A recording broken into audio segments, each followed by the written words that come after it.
Hello, and welcome to Thingness. This podcast is one part of our domestic microgallery.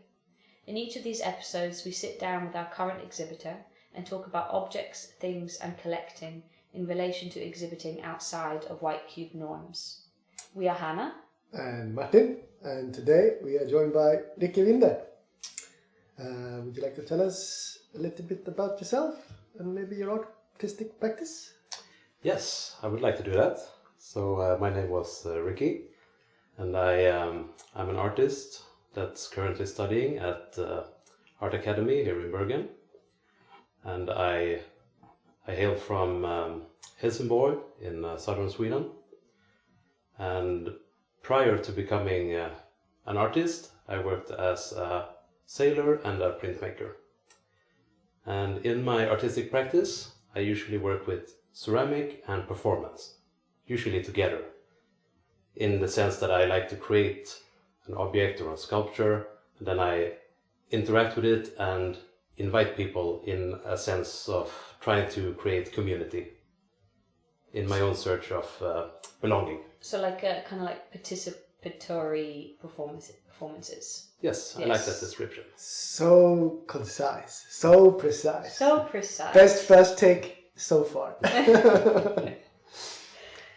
Oh, I can also add that this is the first exhibition for the new year. Yes, 2025. So hopefully a year of many more to come. Yeah. And in each of the podcasts we've done so far, each episode, we like to ask the invitee to describe their relationships to things, objects, and collecting.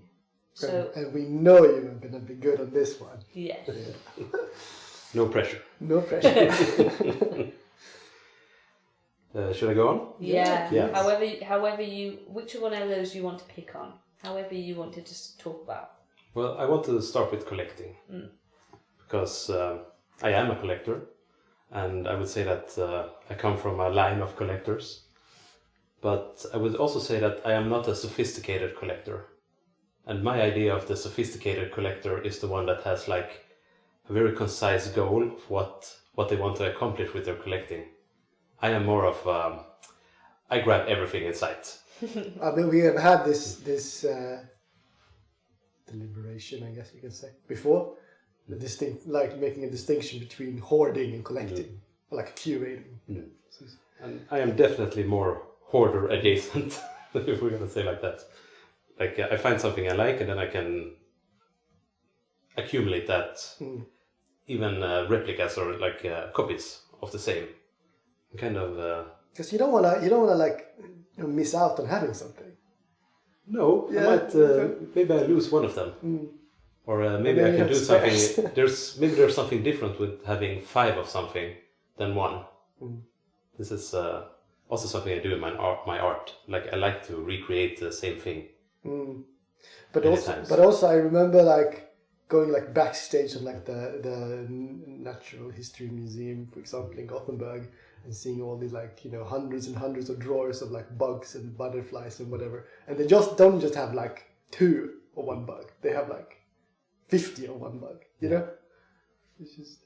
It makes me think that when you say about the bugs, like when you go to like a museum and there's so many bugs to look at, you're like, which one do you pick in a way? It's like, in a way, when you see that many all together, it's like you don't go in on the details, but you just see them. And you can't even pick the best bug because it's not going to be representative of the spread. You need to pick the average bug. The average bug. To get a good sample,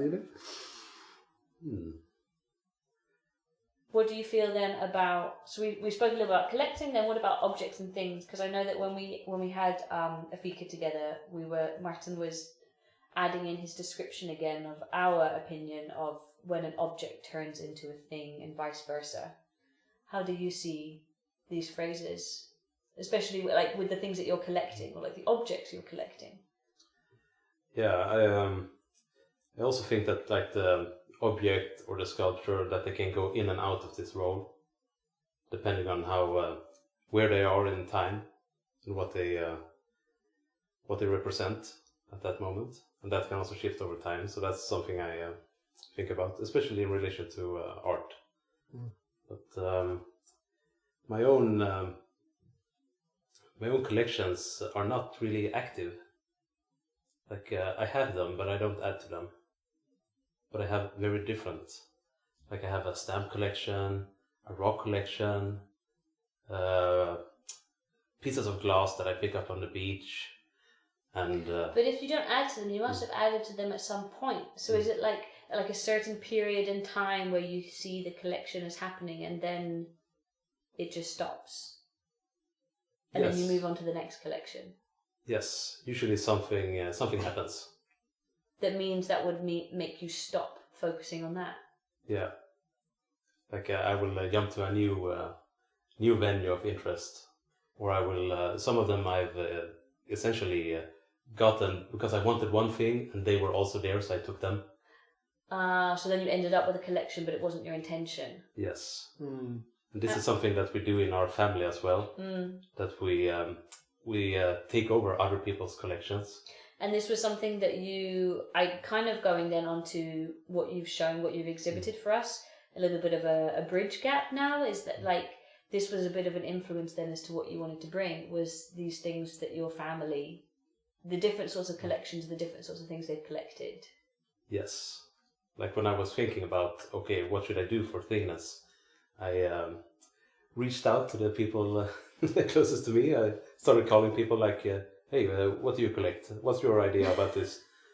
And then people started sending me pictures and like stories of about collecting, or just things that engaged their mind when I spoke to them. And then I used this to kind of a kind of translation into my own into my clay works, I would say. So then these pieces that you've installed there, I remember when you were installing them, you said that it was kind of like, it was like your interpretation of these other people's collections. So some of them are almost like complete copies, like you've tried to copy like this, how was it you described it? The seeing troll, no, not the troll, it was like the seeing... The looking gnome. The looking gnome. Yes. And that you've tried to copy exactly, right? No. No, it's not? No. Oh, okay. It's not. It's more like a representation in my mind of it. Oh, because I haven't seen a picture of that, so I think I just thought it... But then the other troll does look like the troll, the one that you gave your grandma. Yes, this is like from my first foreign trip when I was a child. And I bought this little cute devil troll where it says, I love you on the stomach. I think it was on the Canary Islands. Yeah. And then some of the other ones then, like I loved the little mugs that you brought, and these were a representation of... Actually, my own active collection. Yes. So it is active, this one? This is the one exception. Right, yes. right. This is the ceramic cups, and mostly like from people that I have met throughout my artistic practice or career. Yeah. So when I meet someone, even before you started working with ceramics, or otherwise, this is a very nice thing to do. Like, you know, that here's one of mine, I'll take one of yours. But it's also something I do. I give away a lot of cups in different. Like I host these tea ceremonies where I maybe make 30 or 50 cups, and then we have one of yours here on our own. Not our Thingness shelf, but on our other shelf. Yeah, I can see it. Right behind Martin's head, yeah. A little ambassador. Yeah. I like to see my artworks if they're in people's homes as sort of like sleeper agents. Yeah. Like waiting to... What do you mean? They've like infiltrated someone's homestead, and like they're just like lying in wait, waiting to be activated. I feel like I have this internal map of where my artworks are in the world. Like I can feel like, okay, I know this is in this town and this apartment there, okay, and then this thing is over here. So that's... Isn't it funny? Because in a way, it's a nice way to leave a mark on the world. Yeah, but I was going to say, isn't it funny? Because in a way, like you could think of like the works that you make in your own artistic practice is in a way they're a collection as well, because it's all something that you've made, and then your collection is just spread. Yes. They're just spread across different people. Do Do you think you can have a collection if all of the things are not in the same place? I mean, yeah. I mean, like if you're the owner, or like if you're the curator of that collection, sure. Why not? Yeah, I guess like when they have like museums and they show something in one place and not in another place, but then they usually bring them back together. It's not that they all stay apart. Like, does a collection mean that the things have to be physically in the same spot? I mean, there's so many. I mean, it depends what you call like physical spot. Because like there's so many. I'm just thinking of these like digital collections. I don't know, anything from like Pinterest to like earmarked Instagram posts and like that sort of things. One thing that I like in relation to this is this. Let's say you have an installation or something that has many parts, and someone wants to buy one part, and you say, okay, fine, you can buy it on the condition that if it's going to be exhibited again, you will I will be able to get it and exhibit it. And I kind of like this. It's like an on loan collection. Yeah, but you still own it, but you agree to lease it back when it's to be shown. Yes. This also, I feel this fills it with more action and more life. When we're talking about the object and the sculpture, I think this is a very good way to keep it. But that sort of approach also like very much like sort of like enforces some sort of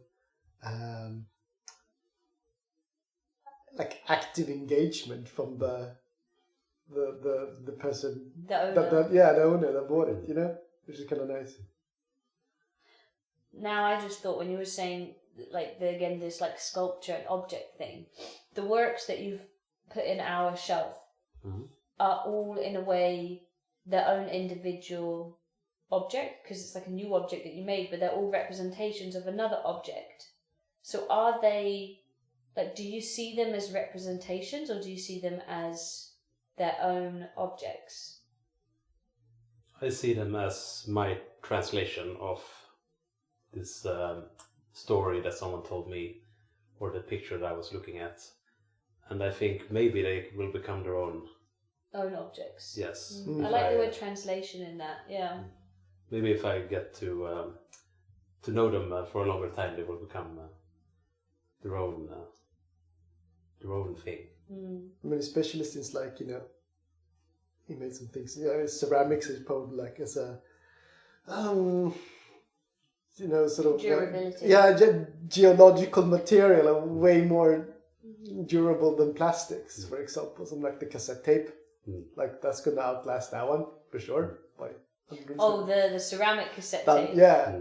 So which is funny because already, I mean, do the little bit in the cassette, what's that, like the tape bit, does that like erode? It goes dry, I think. I wonder at what point all the cassette tapes that, no, I guess people are still making cassette tapes, but like all the cassette tapes from our childhood, okay, like all the VHSs have been like demagnetized by like background magnetization. Really? Probably. I actually saw a little documentary about the cassette tape. Yeah. And it was close to going extinct. The thing that saved it was the prison system. The prison system? Yes, especially like this was in America.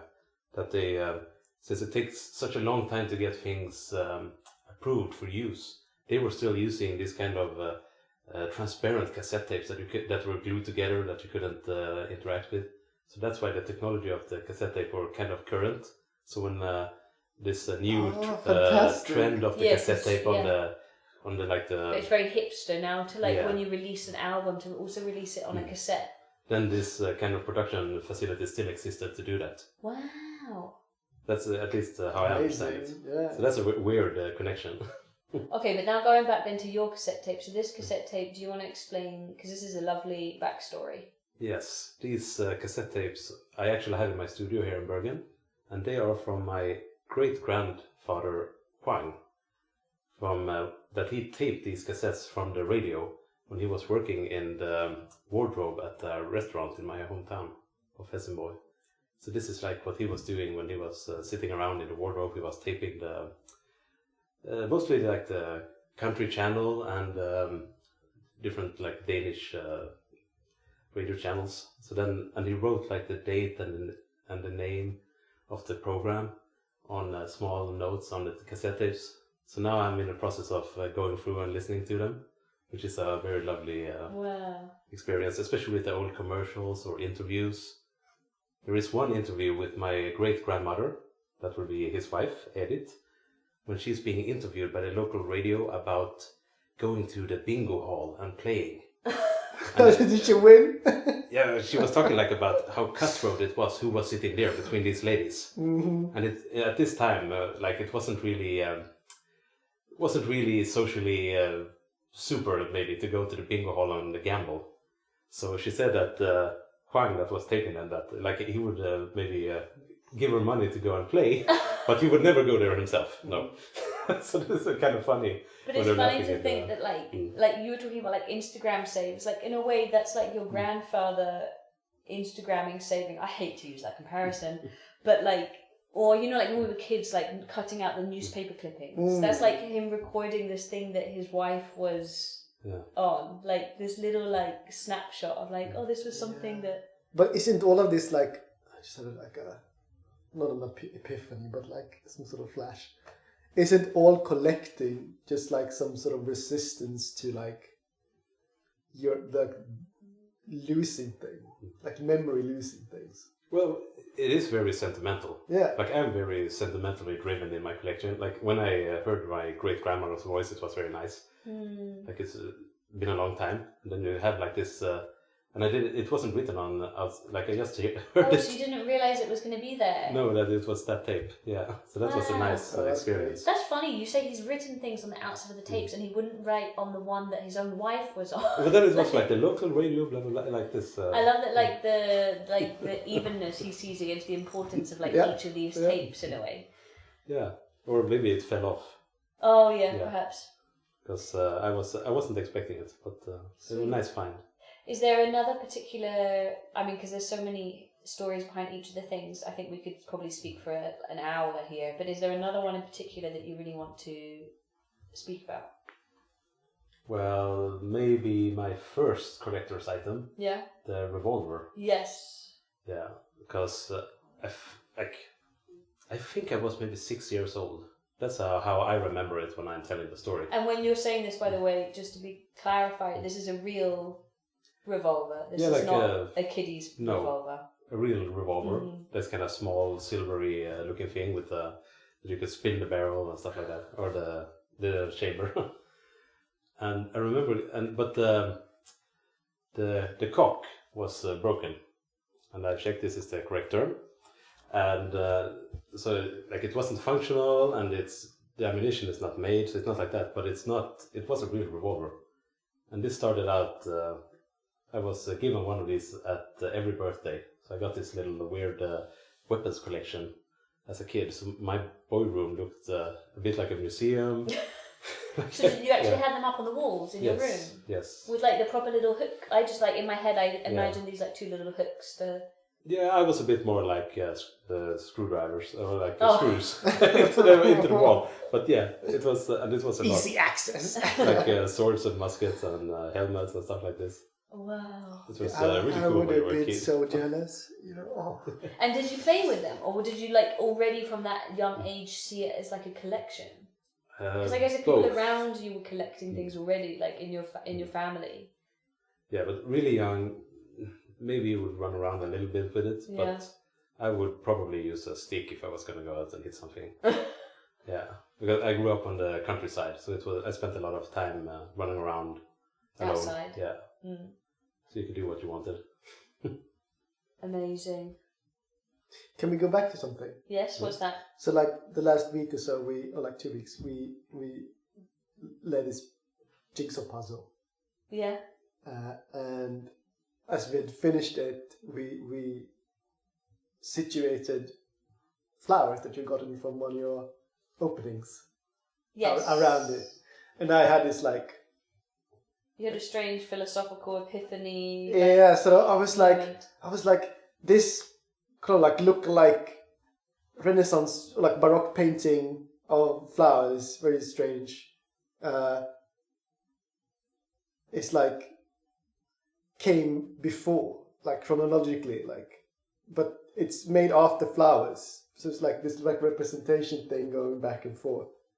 But then like it came before, and it's going to last much longer than the live flowers. So like, which one of these two is the more real?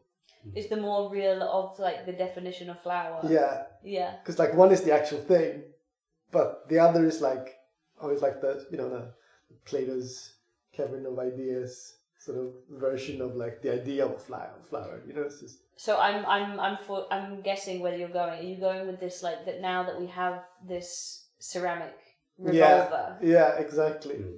Because the real revolver turned out to be illegal, and it's now destroyed. It has been, so now you have this other destroyed, thing here instead, which is now the real one. Yeah, and so like now it's just a memory. Yeah, but then it's still a real object in a way. This ceramic revolver. Yeah. So is it?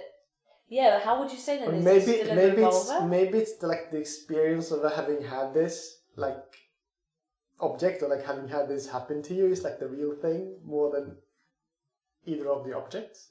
I don't know. It's kind of yeah. Like back to the sentimental aspect of this. My uncle, he was working at this auction house in Copenhagen, and they were like they empty houses where people die and apartments and stuff like this. So they get a lot of stuff, and they were quite hard in how they were sorting things. There was a lot of things that got thrown out when they emptied the places. And my uncle, this is also a family thing. We're quite sentimental with other people's memories, even if we don't really know them. If we feel like this has been important for someone, then we kind of feel that we should maybe take care of it, or it shouldn't be here in the trash can, and stuff like this. So he started hiding these family albums of people he didn't know that had passed away in the different furniture and stuff at the auction house, which is quite. But did he then go back afterwards and like pick them up, or did he want them to be part of the sale? I don't really know. So maybe that the person who bought the furniture also got the memories. I'm not really sure about that, or if it was just to buy two more days of existence or something like this, probably. Yeah. Because I mean, like if you bought a nice table or whatever or desk, and you found this like photo album, old, I don't think you'd throw that away, would you?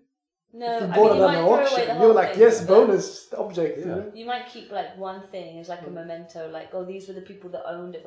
To be honest, though, saying that, all three of us sitting here are quite interested, I think, in memories and like the history of objects. I'm pretty sure someone would just be like, what is this trash, and chuck it out. Sure. Yeah. Sure. Let's move on to our final. No, can I have another thing first? Because this is good. Well, this is good. This is something we've talked about a little bit before. But Go on, I just want to tick the box. Say?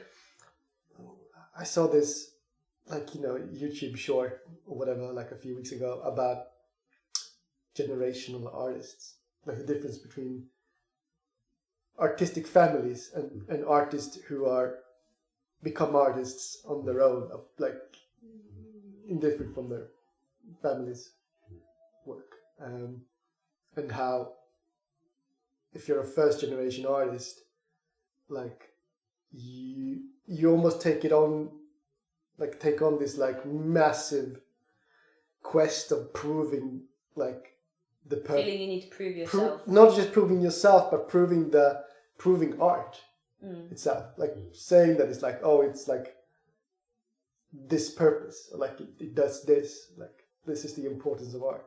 Whereas generational artists have this like, oh no, it's just like, it's like what water is to a fish, it's just a thing of life. I'm thinking if there's something similar in like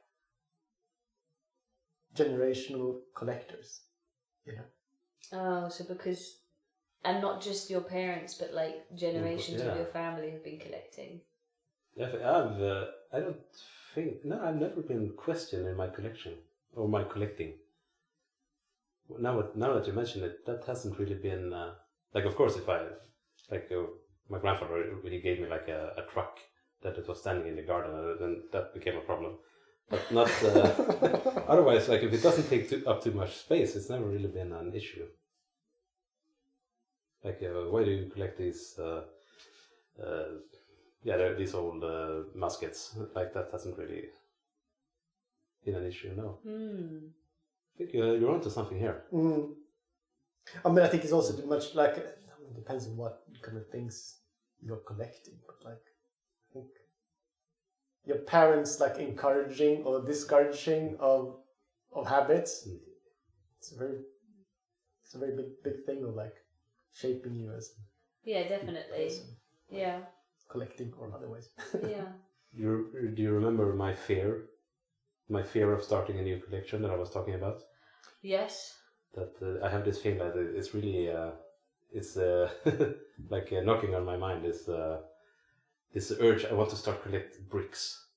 I really like bricks. But you're really worried about how much space that would take. Yeah, I just feel like this can really I got a solution for you. You do? Yeah. This brick collection, just build a house. Yeah, that's what I was going to say. First, before you start the brick collection, buy a plot of land, and then each brick can be a very slow built house. Just like one of these like mysterious, was it like Tibetan, like these like massive brick towers that are like hundreds of years old, but they don't know where they came from. People just been building things out of bricks. Or collecting. Yeah, very collecting. The Tibetan brick collectors. That sounds like the best in the world. Yes. All right. Am I allowed to move on now, Martin? Yes. Yes. Okay. So we like to ask each of our artists if they have anything that they want to add to our Thingness bibliography. Yes, and I do. You do have something, yes. Yes. You even brought a book. Yes. I brought it, yes. You brought it in physical, which was lovely for us to see. What is it? Yes, it's a Korean-born German philosopher named Byung-Chul Han, and the book is Disappearance of Rituals. And this is the kind of book, like, I'm reading it and I think, like, this is really good, and then when I close it, I forget everything what it was about. So I need to read it again and again. I did read, I attempted to read the back cover of it, and the first word on the back cover, I didn't even know what it meant. So I'm very impressed at your, even the ability to understand it while you're reading it. Yeah, just to say what it's about a bit, it's about this idea of collective narcissism, and how rituals we don't really have any rituals anymore, and they are this is making us not grounded in time, like we are this idea of what's the word, duration gets lost, and then you can feel that the time is passing faster and faster, and this has a lot with the emergence of internet and social media, stuff like this. And he kind of used rituals, which you could maybe also call the different traditions, as a kind of a grounding way to ground yourself in time. In time, but I guess also, like, it used to be that there were lots of rituals within, like, communities or families, so it's like a way to ground yourself, also like, I guess, an understanding of like where you are situated in space as well as time. Yeah. But I mean, probably most of the people listening to this, and I mean, us three as well, as studio-based artistic practitioners, there's so many rituals in the studio. But I don't think they're a collective ritual. No, it's not a collective, but it's like, as a profession. I don't know if I would say there were rituals though, and maybe more just routines or like habitual. I mean, yeah, because they're not set. They're different from person to person, exactly. practice to practice. And but also maybe they're not like, they don't really ground you in time. They just put you in another plane of existence, kind of thing. I think one of the theses here is that rituals create community without communication. Yeah. And what was I going to say? He also talks about this becoming your own taskmaster, that we are exploiting ourselves. which I feel is a very zeitgeist kind of thinking in what he calls the neoliberal economic system, which I find is quite slaves to ourselves. Yeah, like the ultimate taskmaster that never lets you can't really rest, and he also talks about you feel guilty when you haven't produced. Yes, you know, this idea that we don't do serious play, like all the things that we do for relaxation or play and stuff like this, it's all geared towards our work. Like, okay, I will go to the spa so I feel well rested for my work on Monday. Like, we use this as a kind of a reason to do our playing.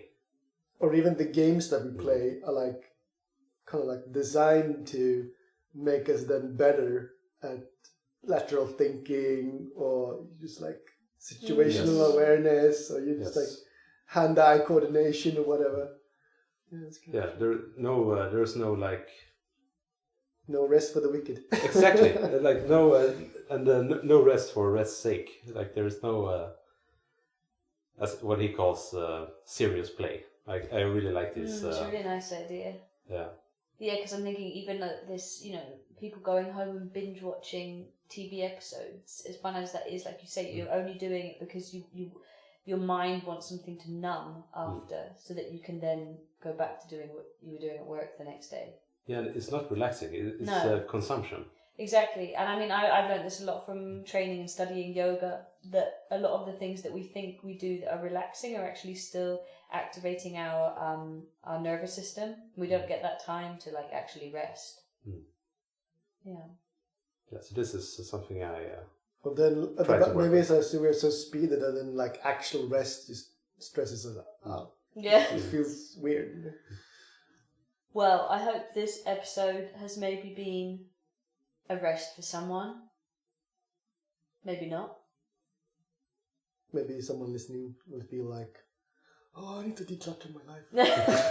Or maybe they'll want to start a collection. Who knows? But anyway, thank you so much, Rikki, for coming and having this lovely conversation, and for exhibiting in Thingness. Thank you for listening, everyone. This was Thingness.